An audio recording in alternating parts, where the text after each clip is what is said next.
All right, better late than never. Jeremiah 16. Jeremiah's lifestyle and message. The word of the Lord also came to me, saying, You shall not take a wife, nor shall you have sons or daughters in this place.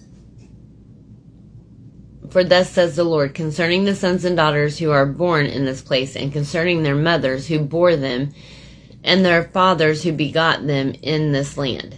They shall die gruesome deaths. They shall not be lamented, nor shall they be buried, but they shall be like refuse on the face of the earth. They shall be consumed by the sword and by famine, and their corpses shall be meat for the birds of heaven and for the beasts of the earth.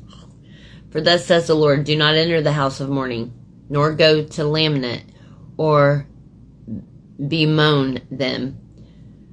For I have taken away my peace from this people, says the Lord.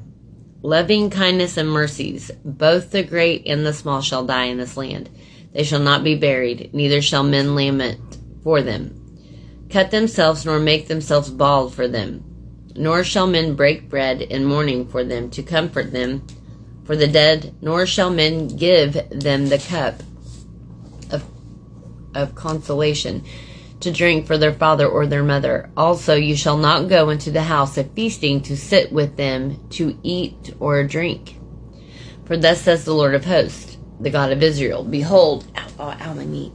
I will cause to cease from this place before your eyes, and in your days the voice of mirth, and the voice of gladness, the voice of bridegroom, and the voice of the bride.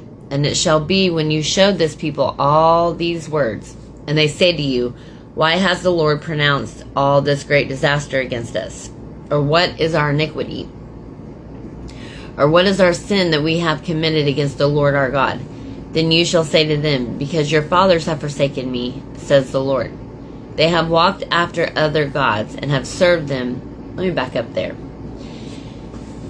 I do believe there is such a thing as a generational curse.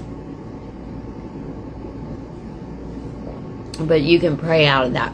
You can pray out of generational curses. Things that our mothers, grandmothers, grandfathers, great-grandfathers did. We don't know back in those days if they made a pact with the devil, if there was witchcraft involved. I know in my family, being Cherokee, I do know that my grandmother took my Uncle Eddie to a witch doctor when he was young because he stuttered really bad. But she believed in Jesus and she was a Christian, and you know what I mean? But I don't know. It's just like I believe in generational curses. We'll stop right there.